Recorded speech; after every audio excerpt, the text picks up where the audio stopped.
Kentucky right now is in a position where we have a lot of felons, a lot of disenfranchised folks that can't vote.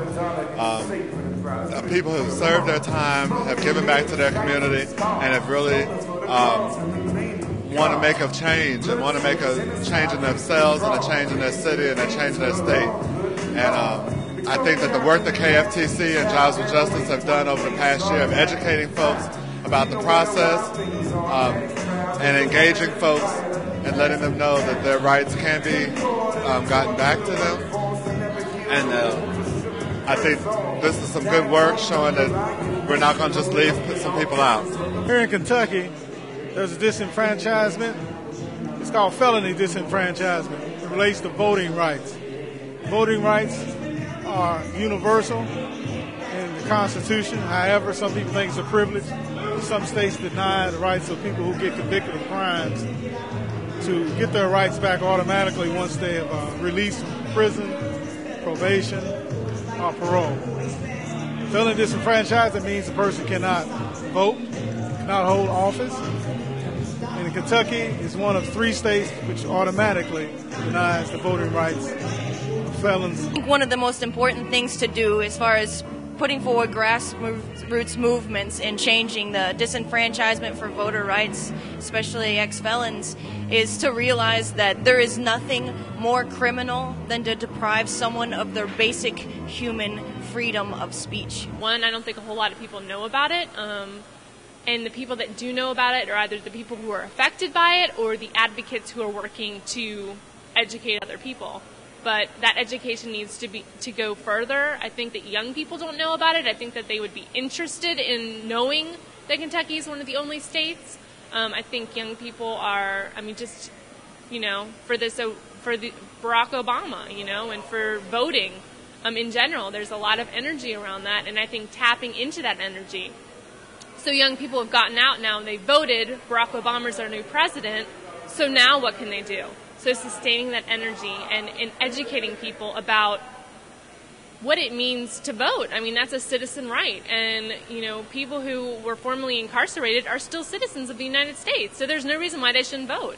They pay taxes, they work, they have families, there are teachers, there are, next door neighbors, they're, the people we work with. So there's no reason why those people are any different than anybody else, except that they were in jail, that they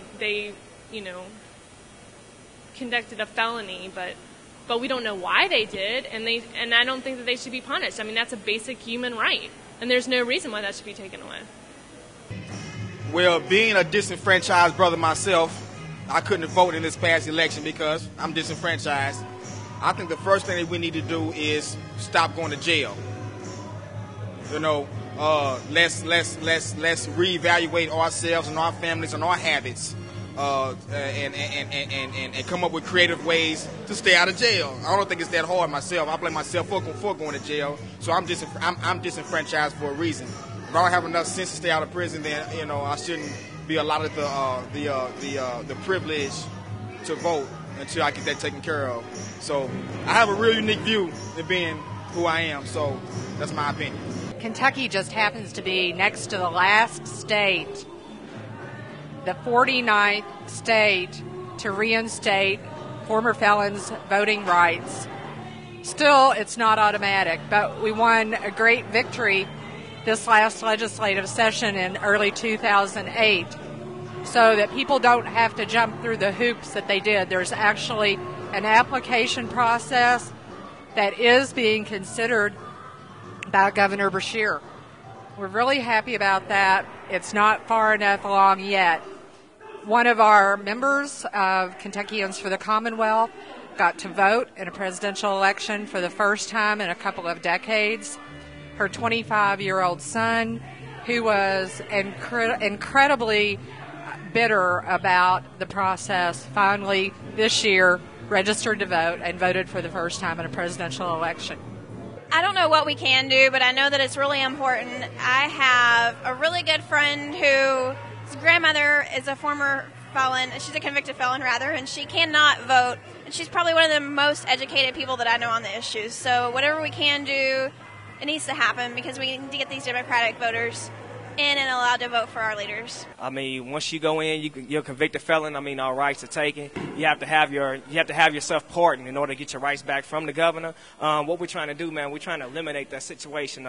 Once you serve time, you served the time. You served out your debt to society. So therefore, all rights should be restored back to you. You shouldn't still be in jail for something you did and you're free. I mean, it's sad to get out of jail, to come out on the streets, to only be locked down to better confinements. A convicted felon has more rights and better capabilities inside the penitentiary than he does outside the streets, because the streets and jobs don't give him an opportunity or a chance. And that's what we're trying to work on. We're trying to change that. I didn't know that many other states allow brothers to vote once they get out, to get their voting rights back. Here in Kentucky, I did know that you do not have an opportunity to get your rights back unless you write a letter and you go through a whole process. And in my opinion, it just shows the injustice, the inequality, having to jump through loops. We've been doing this in every section of our society, whether it's the justice system, whether it's the educational system, whether it's the media. We always have to go the extra mile to get rights that a normal citizen already has. So for those of us who are disenfranchised due to imprisonment, those of us who are disenfranchised due to a lack of education and a lack of knowledge, a lack of feeling like you have value in this society, now's the time to stand up and make your voice heard, because you have a lot of people out there in the streets who are really making their voices heard and are willing to step up to the plate.